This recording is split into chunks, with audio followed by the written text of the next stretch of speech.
میں اور مفاد میں یہ بات کرتا ہوں. تو جن وزراء کے نام آئے این آر او کے بینیفیشریز میں اور انہوں نے استعفیٰ نہیں دیا، کیا وہ آپ سے ناراض ہے جب آپ کہتے ہیں کہ این آر او زدہ وزراء استعفیٰ دے دیں؟ کم از کم ایک بہت امپورٹنٹ پاورفل وزیر تو بہت ناراض ہے آپ سے. میں نے بھی سنا ہے کہ وہ ناراض ہیں، اور لیکن میں اپنی رائے کو پھر بھی درست سمجھتا ہوں اپنے تئیں. وہ غلط سمجھتے ہیں مجھے، پر میں تو اپنے تئیں درست سمجھتا ہوں. نام بتانا پسند فرمائیں گے ان کا؟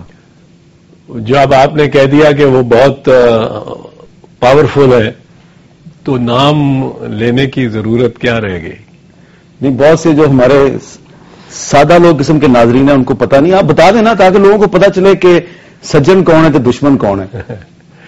میرا خیال ہے آپ کا اشارہ رحمان ملک صاحب کی طرف ہے، تو بجائے اشارہ ہو. رحمان ملک صاحب کے ساتھ آپ کا کیا لڑائی ہے؟ آپ کا بالکل ڈفرینٹ فیلڈ ہے، آپ وکیل ہیں، آپ قانون کے آدمی ہیں.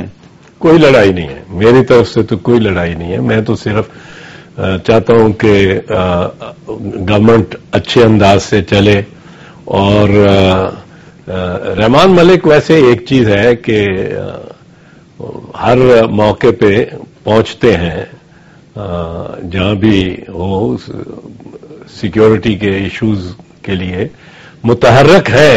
یہ تسلیم کرنا پڑے گا ان کے بارے میں. اچھا، بہت سے لوگوں نے مجھے سوال بھیجے ہیں جی. میں اتنے زیادہ سوالات ہیں، سب سوال نہیں کر سکتا، لیکن ایک بڑا چھوٹا سا سادہ سا سمپل سا سوال ہے. عظما اعجاز نے کیا ہے خانے وال سے. انہوں نے کہا ہے کہ محترم چودھری اعتزاز احسن صاحب، آصف علی زرداری صاحب نے آج تک آپ کے ساتھ یا قوم کے ساتھ کیا ہوا کون سا وعدہ پورا کیا؟ میرے ساتھ تو کیا ہوا وعدہ انہوں نے 5 نومبر کو انہوں نے کہا کہ آپ کو بحال کر دیں گے سینٹرل ایگزیکٹو کمیٹی میں، تو وعدہ پورا کر دیا. اچھا، پھر انہوں نے فرمایا کہ آپ سے دوبارہ ملاقات بھی کریں گے، وہ دوبارہ ملاقات بھی کر لی. سو وعدہ انہوں نے پورا کیا ہے. یہ تو بڑی آپ ماضی قریب کی باتیں بتا رہے ہیں. ماضی قریب کی باتیں بالکل. اچھا. وعدے تو قوم کے ساتھ ان کا جو وعدہ ہے، جو پیپلز پارٹی نے اپنے منشور میں بھی کیا تھا، وہ کون سا وعدہ پورا ہوا ابھی تک؟ قوم کے ساتھ ان کے وعدے جو تھے وہ جو ایک دم ذہن میں آتے ہیں، وہ ایک تو 9 مارچ 2008 کو مری ڈکلیریشن میں ججوں کی بحالی کا تھا. پھر وہ اگست 2008 میں اسلام آباد ڈکلیریشن میں ججوں کی بحالی کا تھا. وہ 24 گھنٹے میں پرویز مشرف کے جانے کے 24 گھنٹے کے اندر تو نہیں کیا حسب وعدہ، پر بہرحال وعدہ پورا تو کر دیا. اب دیر آئے درست آئے والی بات ہے. چلیں جی، ہم اپریشیٹ کرتے ہیں کہ چودھری اعتزاز صاحب جو ہیں وہ پارٹی کی قیادت کا دفاع کر رہے ہیں. حالانکہ پارٹی کی قیادت نے ان کی سی کی ممبرشپ کو سسپینڈ بھی کیا، بہت کچھ کیا، لیکن چودھری صاحب دفاع کر رہے ہیں. ایک وقفہ لیتے ہیں، وقفے کے بعد کچھ سوالات باقی ہیں، وہ سوالات چودھری صاحب سے کریں گے.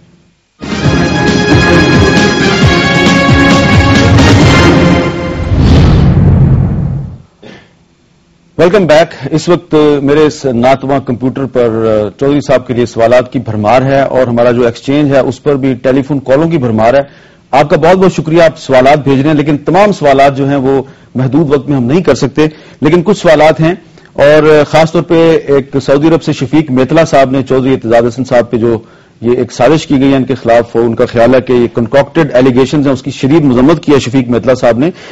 اور ایک سوال چودھری صاحب، سوالات بہت ہیں میرے پاس. تیمور علی خان، انہوں نے سوال کیا جی کہ میں نے میڈیکل کا پروفیشن چھوڑ کے آپ کی وجہ سے لا کا پروفیشن اختیار کر لیا ہے، اور now I am doing LLB from Peshawar university. You are our icon, my hero, and I am a big fan of you. اور اس کے بعد اس نے نعرہ لکھا ہے چیف جسٹس زندہ باد، اعتزاز احسن زندہ باد. آگے اس نے ڈیمانڈ کی ہے چودھری اعتزاز صاحب خدا کے لیے ہارس اسٹیل مل کی وکالت چھوڑ دیں. اچھا چلیں، وہ پیغام پہنچ گیا. پیغام پہنچ گیا آپ کے پاس؟ ہاں، تیمور علی خان کا پیغام پہنچ گیا. ٹھیک ہے. اچھا، اب ایک سوال اور ہے. یہ ہیں جناب ناصر زیدی صاحب کراچی سے.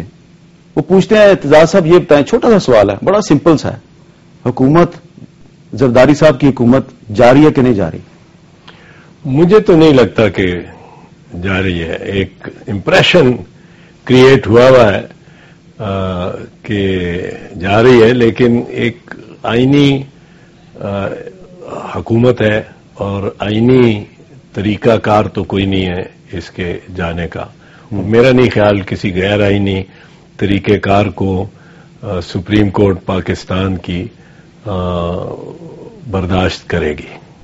سپریم کورٹ آف پاکستان کا جو 31 جولائی 2009 کا فیصلہ ہے، کیا آپ کو یقین ہے کہ اس فیصلے نے پاکستان میں غیر آئینی مداخلت کے تمام راستے بند کر دیے؟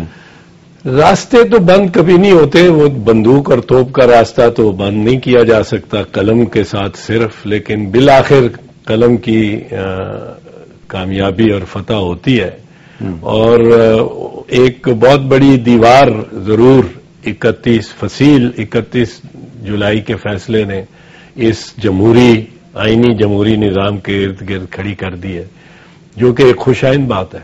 لیکن چوہدری صاحب، یہ تمام باتیں جو ہیں یہ بہت سے سمجھدار لوگوں کو پتہ ہیں کہ اب وہ دور نہیں ہے کہ کوئی غیر سیاسی قوت غیر آئینی طریقے سے اقتدار سنبھال لے.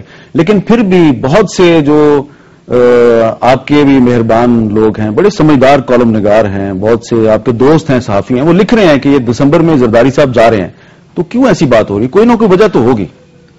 کچھ لوگوں نے کہ قریب زرداری صاحب کو نہیں رہنا چاہیے، ان کا ایک فیصلہ ہے. میں جب ان کو سمجھاتا ہوں کہ دیکھو آئینی طریقہ کوئی نہیں ہے، آئینی صدر ہیں، وہ چاروں صوبوں نے منتخب کیا ہوا ہے، پارلیمنٹ نے منتخب کیا ہوا ہے، تو وہ مجھے کہہ دیتے ہیں کہ آپ تو کوئی عہدہ لے رہے ہو، اٹارنی جنرل بن رہے ہو یا گورنر بن رہے ہو. میں کہتا ہوں میں نہیں لے رہا ہوں، لیکن آئین اور حالانکہ بات تو وزارت عظمیٰ تک بھی گئی تھی. وزارت عظمیٰ کے لیے تو میں اہل ہی نہیں ہوں، کیونکہ میں قومی اسمبلی میں ہوں. NI-55 راولپنڈی سے، NA-123 لاہور سے آپ پیپلز پارٹی اور PMLN کے مشترکہ امیدوار بن سکتے ہیں. چوہدری صاحب، سب کو پتا ہے. نہیں، پر یہ تو شوکت عزیز والا راستہ ہو گیا. اچھا، آپ کو یہ راستہ قبول نہیں ہے؟ نہیں، یہ قبول نہیں. یوسف رضا میرے دوست بھی ہیں، اور یوسف رضا ایک اچھے سلجھے انداز سے کام کر رہے ہیں. تو آپ سے یہ چاہتے ہیں کہ آپ کی پارٹی نے جو اپنے منشور میں وعدے کیے ہیں وہ پورے ہو جائیں؟ وہ پورے کریں، بس.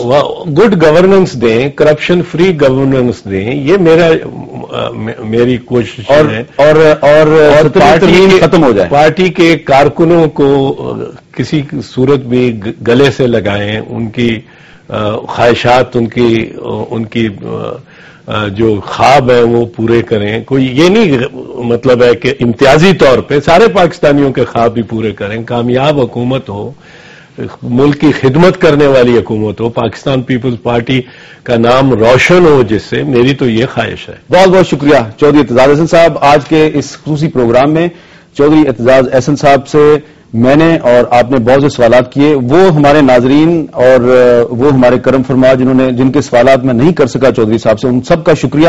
لیکن وقت کی قلت تھی. لیکن جو سوالات آپ کے ذہنوں میں تھے، میں نے میرا خیال ہے کہ کافی وہ سوالات کر دیے ہیں. اور چودھری اعتزاز احسن صاحب کے بارے میں جو ہمارے ناظرین نے SMS اسٹیکر کے ذریعے ایک رائے دی، 99% لوگوں نے کہا ہے کہ وہ ہارس اسٹیل مل کی وکالت چھوڑ دیں.